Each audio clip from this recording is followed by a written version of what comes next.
Good morning. Good to see everyone here this morning, and wonderful to be back with you all. Thank you again so much for the prayers that you offered up while I was away. I did have a safe and fruitful trip to Egypt as a part of Freed-Hardeman University's Bible Archaeology class, and was really blessed to see a lot of amazing things over there. And my plan is to share a little bit of that with you all on our fifth Sunday of this month. One of the things that, if you remember from earlier this year, that we're trying to do with this year is for our fifth Sundays, we're trying to make those Sundays purposely evangelistic. Sundays where we can invite people to reflect upon the truths of the Bible, to consider their relationship with God. And we're going to be talking about, on this particular fifth Sunday of this month, we're going to be talking about how faith is fact and not fables.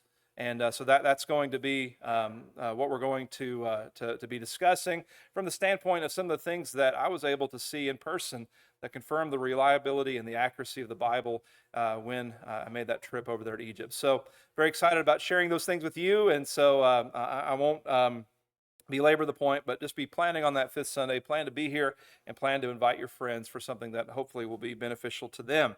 And that ties in with what we're hoping to do this morning, and we're going to be discussing sharing our hope. Sharing our hope. Now, before we do that, I have to share a couple of things. One, Josiah greatly tempted me to walk up here like an Egyptian. I didn't do that. So I just wanted to point that out, that temptation was there, and I succeeded in avoiding that. And then number two, Eli, before in between class and worship, he mentioned the masculine version of Bathsheba would of course be Bathheba, and so I don't know why that didn't occur to me, but I couldn't just let that one not be said.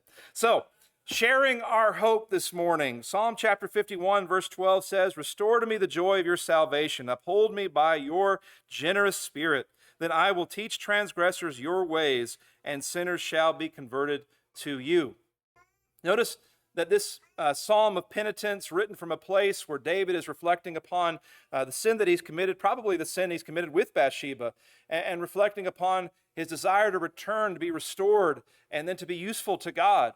Notice how he makes a connection here that really ought to be made. He says, "Restore to me the joy of your salvation, then I will teach transgressors your ways."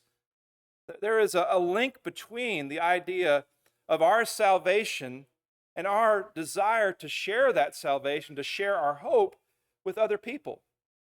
So I want us to reflect this morning on some of the words that we just sang and use those words as sort of an illustration of that basic idea.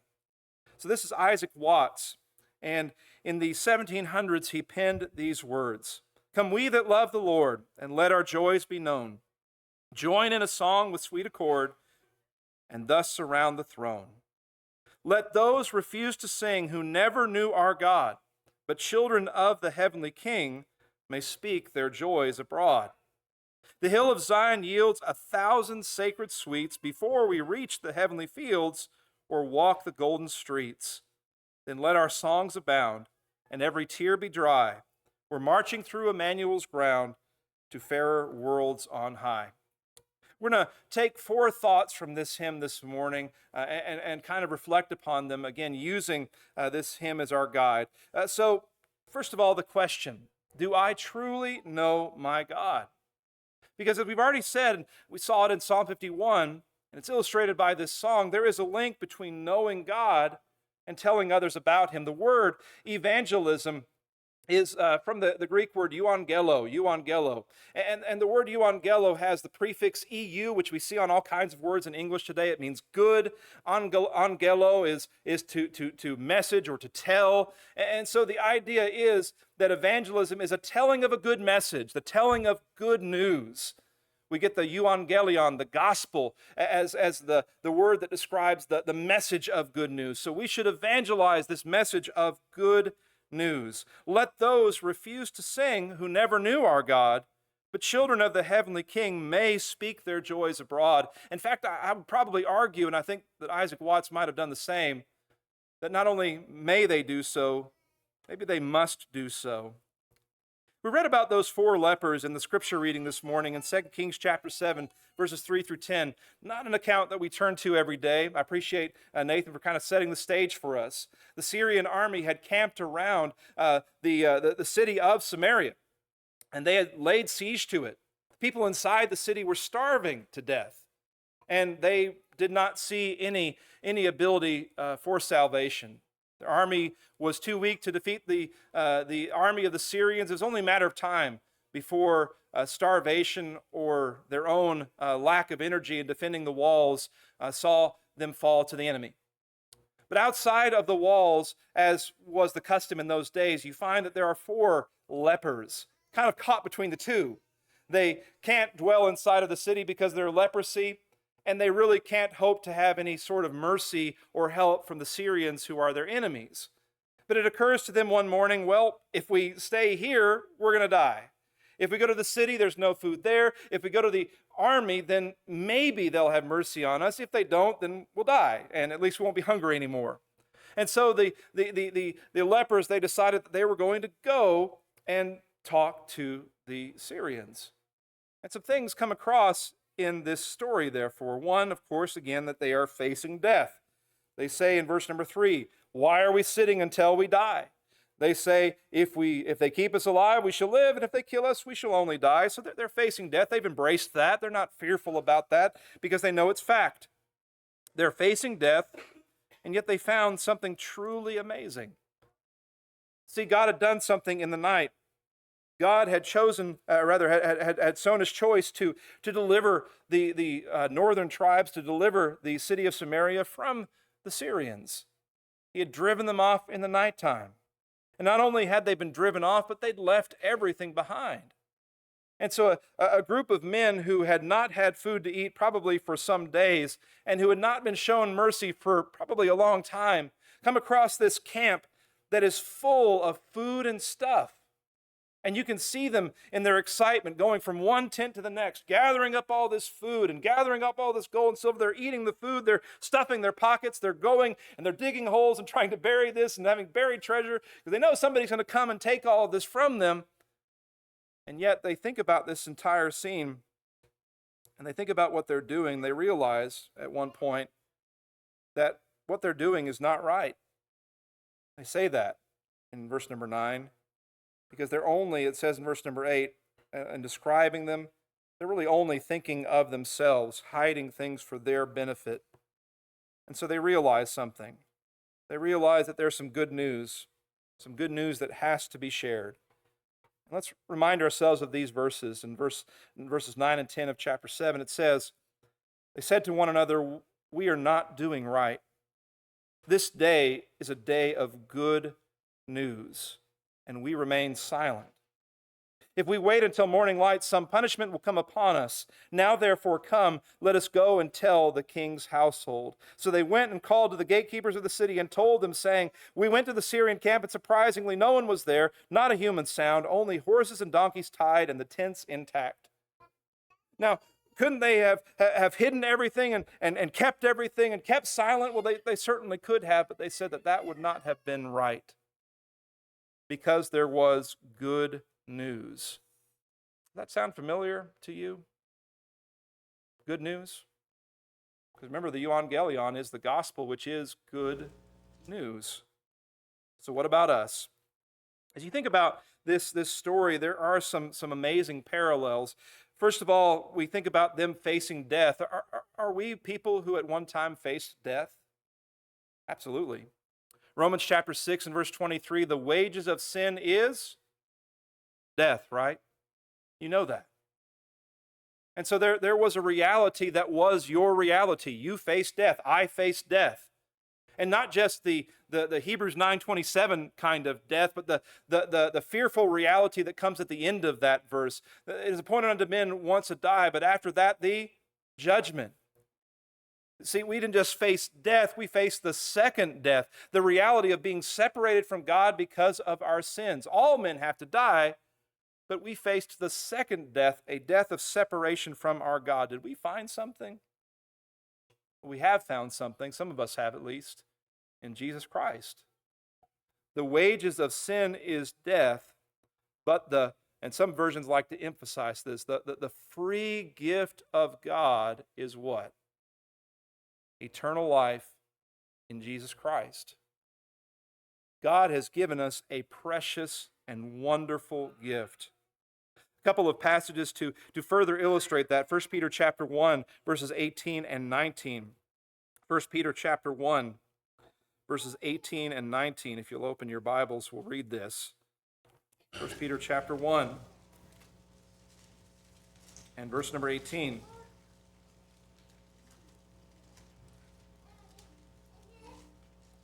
Knowing that you were not redeemed with corruptible things like silver or gold from your aimless conduct received by tradition from your fathers, but with the precious blood of Christ, as of a lamb without spot and without blemish.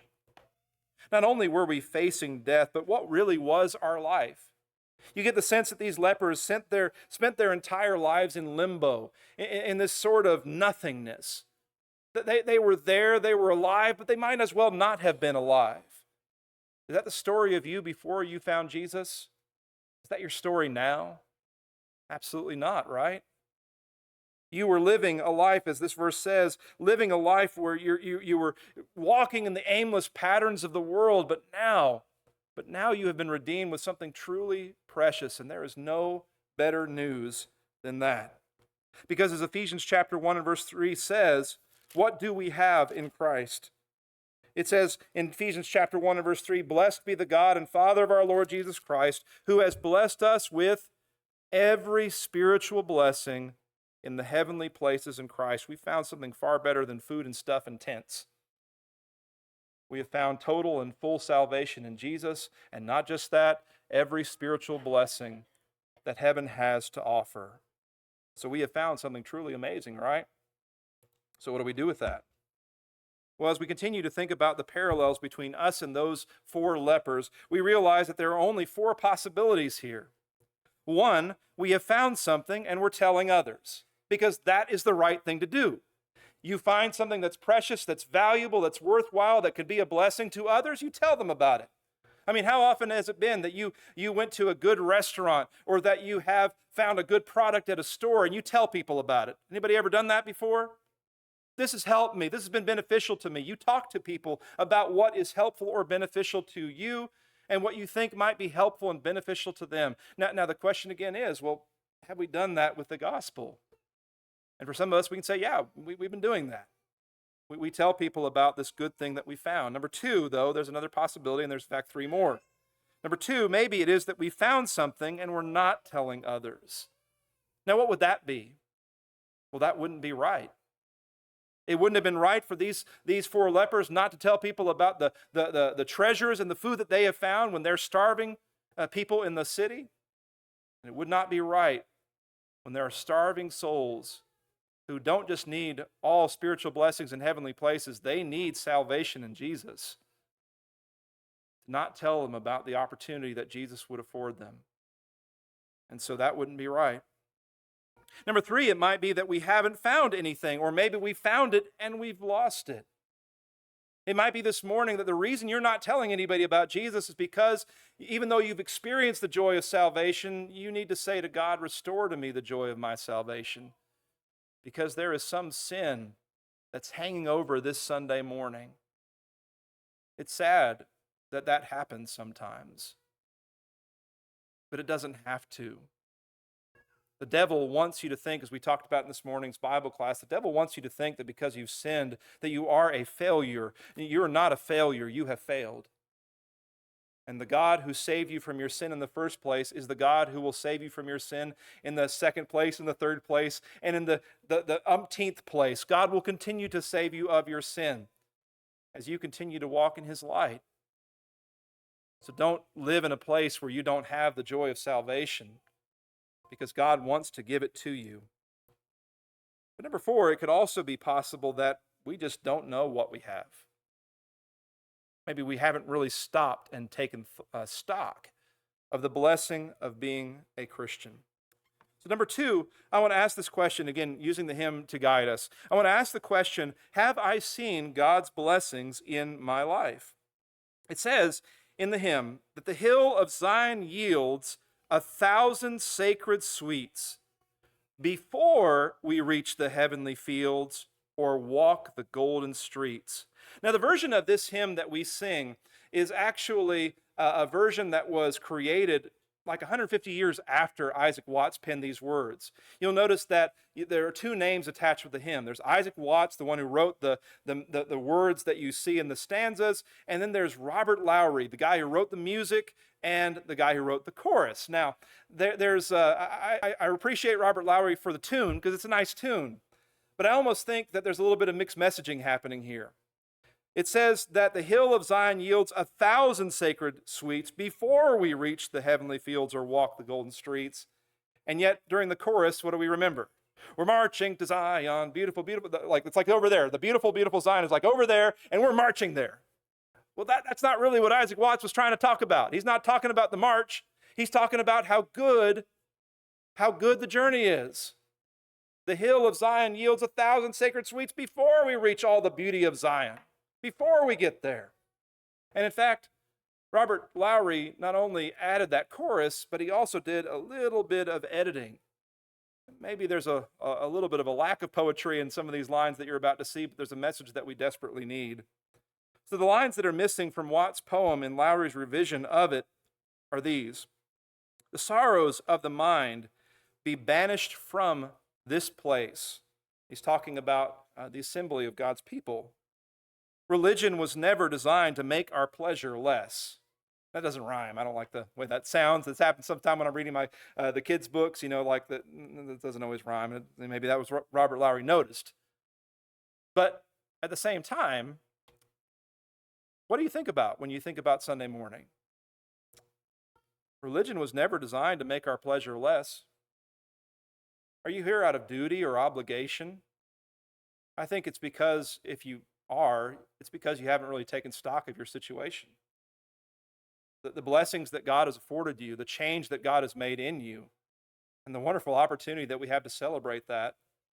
It's a good time for me to touch base with a point that I like to make from time to time, and that's this, that religion and the practice of worship is not something that we do to get right with God. Sunday morning is not about getting right with God. Sunday morning is about celebrating being right with God. It's about enjoying and basking in the fellowship that God has created. And so again, religion was never designed to make our pleasures less. He goes on to say this, the men of grace have found glory begun below. Celestial fruits on earthly ground from faith and hope may grow. When we have faith and hope in our lives, celestial, heavenly fruits grow, and we enjoy 1,000 sacred sweets. How do I illustrate 1,000 sacred sweets? Forgive me, some of you can just imagine dried fruit there instead of that. I know that picture's not appropriate to some of the audience here, so forgive me. All right, so dried fruit, or what do you see? How do I envision 1,000 sacred sweets? A lot of ways that I do it. I think about when I was a little boy, and I think about the little boy that used to live across the street from us when we lived up in Michigan. I think about the divergent stories of our lives. I remember being in his garage, and I remember seeing something that I had no frame of reference for. It was a beer keg. I had never seen that. And I remember him talking in a way that I couldn't identify with. He said to me, as we talked about our parents and drinking, he talked about how his parents drank. And he said that when he grew up, he would never do that. I don't know what he saw. I don't know what he grew up with. But I know that I didn't grow up with that.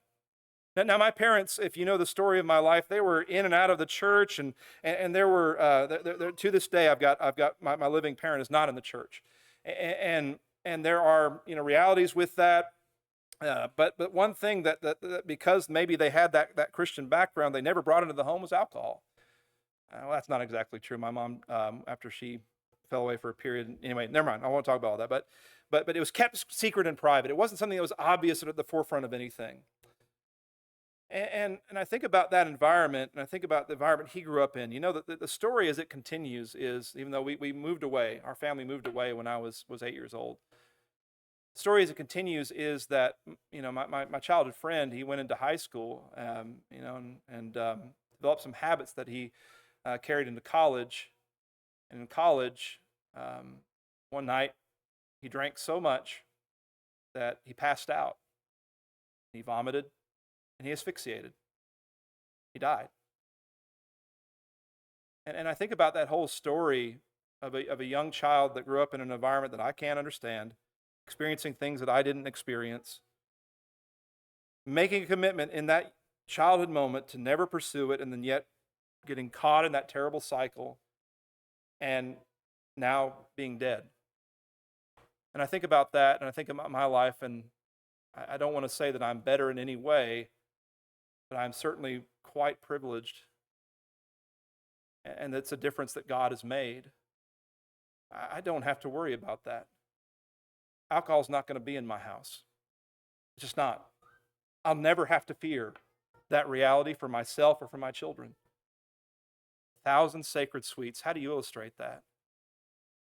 Sometimes I think about the realities that I kind of alluded to. Not a perfect home growing up. I think about parents who yelled at each other, parents who divorced, a dad who was absent when I was in my teen years. And then I think about my own family. And sometimes you ever get that feeling, if you ever grew up in that kind of environment and then you take stock of what you now have, you ever pinch yourself and be like, is this real?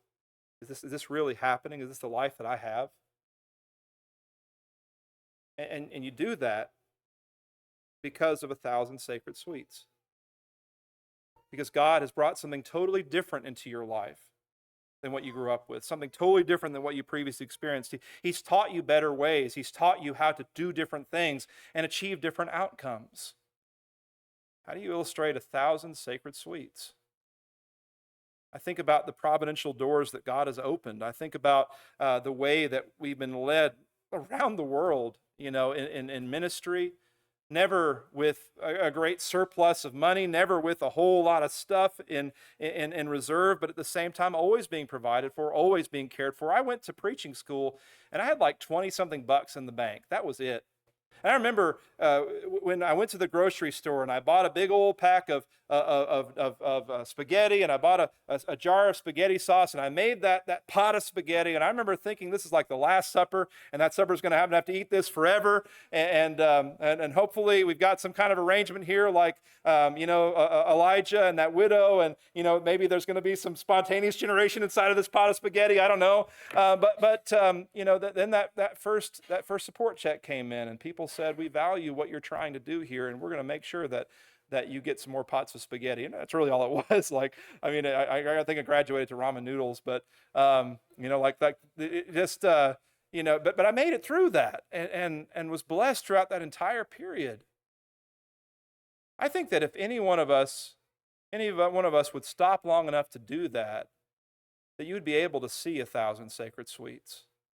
And in fact, more than you could count. Count your blessings is what another hymn says.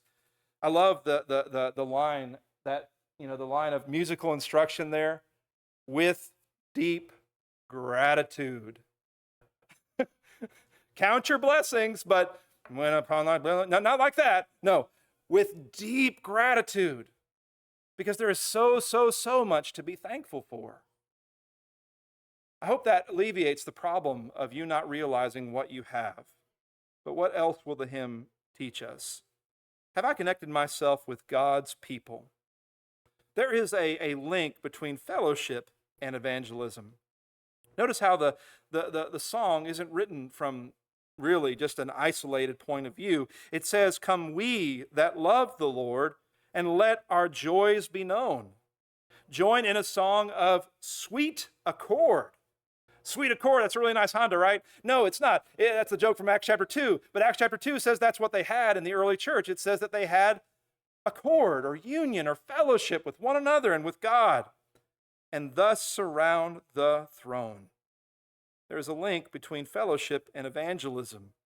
See, evangelism springs out of hearts of brethren who worship together, live together, and sacrifice for each other. The story of the church is a story of a people loved by God who learn to love God and who love each other. In Acts chapter 2 and verse 42, let's read the beginning of that story. Acts chapter 2 and verse 42. And they continued steadfastly in the apostles' doctrine and fellowship and in breaking of bread and prayers. And certainly any restoration of New Testament Christianity should include that.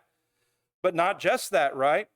Because it goes on to say that fear came upon every soul. Many wonders and signs were done through the apostles. Now all who believed were together and had all things in common. They shared with one another. They sold their possessions and goods and divided them among all as anyone had need. If you have need, then I must not have greed. I will give to you and I will help you. So continuing daily, they were able to do with one accord in the temple, and breaking bread from house to house, they ate their food with gladness and simplicity, singleness of heart, praising God and having favor with all the people. And in that environment, the Lord added to the church daily those who were being saved. By this all men shall know that you are my disciples. How? By the love that you have for who? One another. Not for them, for each other. Because they will look at what's happening in here and they will say, I want to know about that. I want to be a part of that. Evangelism springs out of these connections that we make each Sunday, each Wednesday, and hopefully a lot more often than that. Let's notice what happened in Thessalonica. In 1 Thessalonians chapter 1 and verse 6, 1 Thessalonians chapter 1 and verse number 6, we see a story that Scripture tells of a beautiful church that was successful in evangelism. 1 Thessalonians chapter 1 and verse 6, it says, and you, this is Paul talking to the Thessalonians, have become followers of us and of the Lord, having received the word in much affliction. You read Acts chapter 17, how the gospel begins in Thessalonica. Paul's like able to stay there for 3 Sabbath days. It's a pretty rough environment.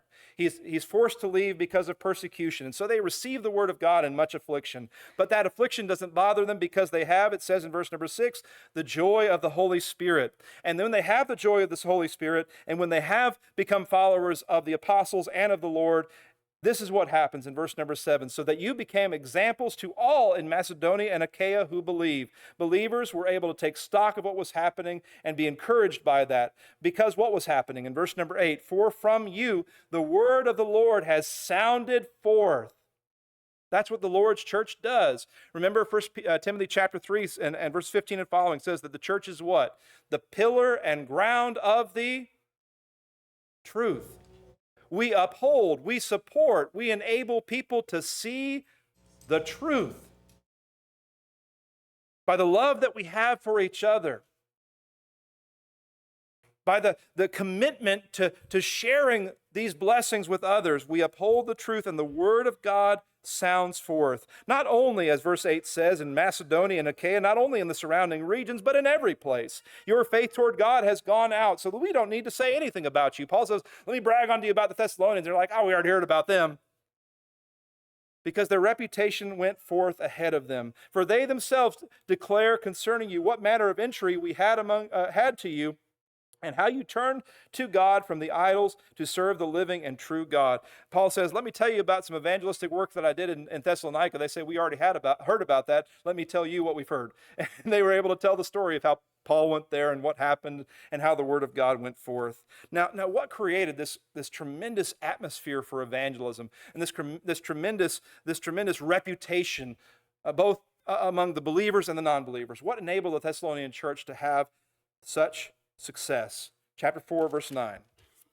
Chapter 4, verse 9 says this, but concerning brotherly love, you have no need that I should write to you, for you yourselves are taught by God to love one another. I don't need to write about this because you have been taught by God this, but here's another reason why I don't need to write to you about it. Verse number 10, and indeed you do so toward all the brethren who are in Macedonia.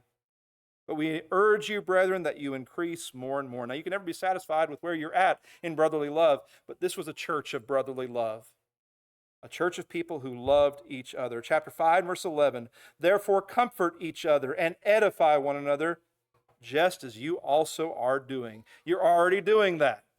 And that creates the environment for the word to go forth. And in 2 Thessalonians chapter 1 and verse 3, he says, after some time, as a eclipse between the first epistle and the second, he says, we are bound to thank God always for you, brethren, as it is fitting, because your faith grows exceedingly, and the love of every one of you all abounds towards each other. I wrote you guys to love one another, and you loved each other even more, so that we ourselves boast of you among the churches of God for your patience and faith in all your persecutions and tribulations that you endure. Not only will we have a good reputation amongst the believers and non-believers, but we will be supported and we will create an environment where we will be able to withstand temptation. What a beautiful picture and an opportunity.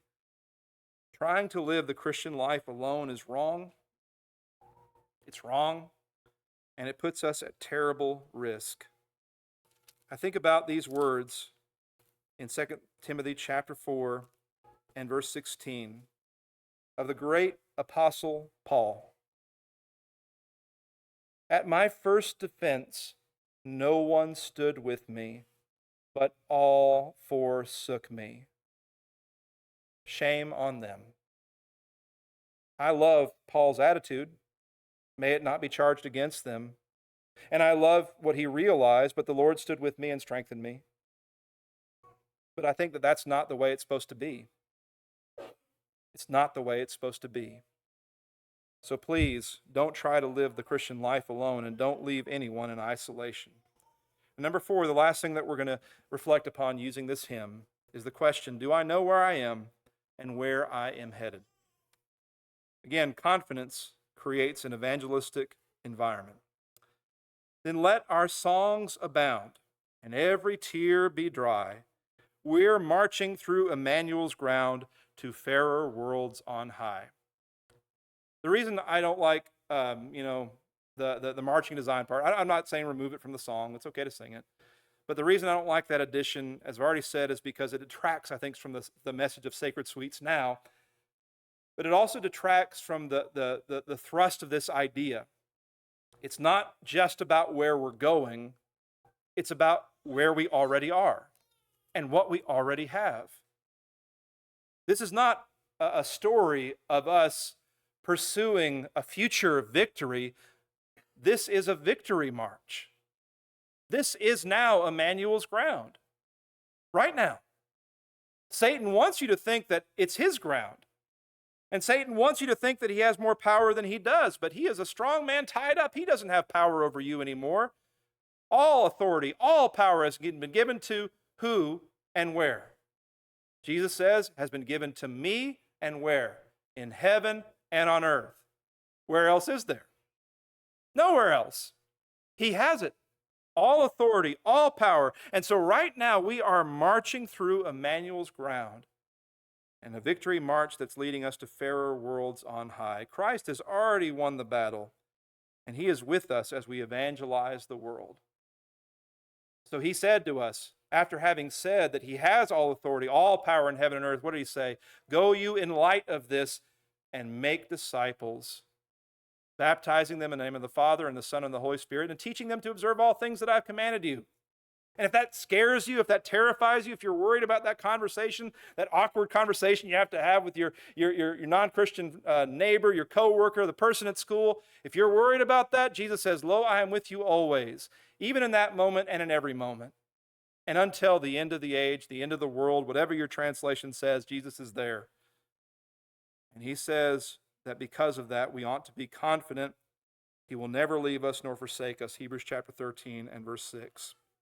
So please, in all the craziness of today's world and all the craziness of the future, don't look at the world and say, look what the world is coming to. Everybody's doing that. It's not our place to do it too. We don't say, look what the world is coming to. We say, look who has come to the world. Some things to think about as we wrap up this morning. If I truly know God and truly know what I have, then I'm going to tell other people about it. If I don't know what I have, I need to count my blessings. Please stop and do that today at some point. Think about the sacred sweets in your life. I need to commit to deeper fellowship with the church, not superficial, not Sunday morning only, Not, hi, how's the weather? It's kind of hot in here, all that kind of stuff. I know that all those things are tempting, but let's move beyond that. And I need to realize that Jesus is with me as I seek and save the lost. It's his mission. He's my head. I'm in his body. It's my mission too. And so let's share our hope. And again, this morning, it might be that the story of hope that we see in the New Testament, lived out in the book of Acts, lived out in the lives of the Thessalonians, lived out in Paul's own life, it might be that that story of hope isn't yours this morning because you haven't done what Paul did. Paul was told by Ananias, why do you tarry? Arise and be baptized. And wash away your sins, calling on the name of the Lord. What a beautiful opportunity there is before you to begin a story of hope for you that can bring hope to others to join in this beautiful victory march. I would love for that to be your story. I'd love to help you if there's anything that's burdening you this morning. Let us know how we can help as we sing this song, I Am Resolved.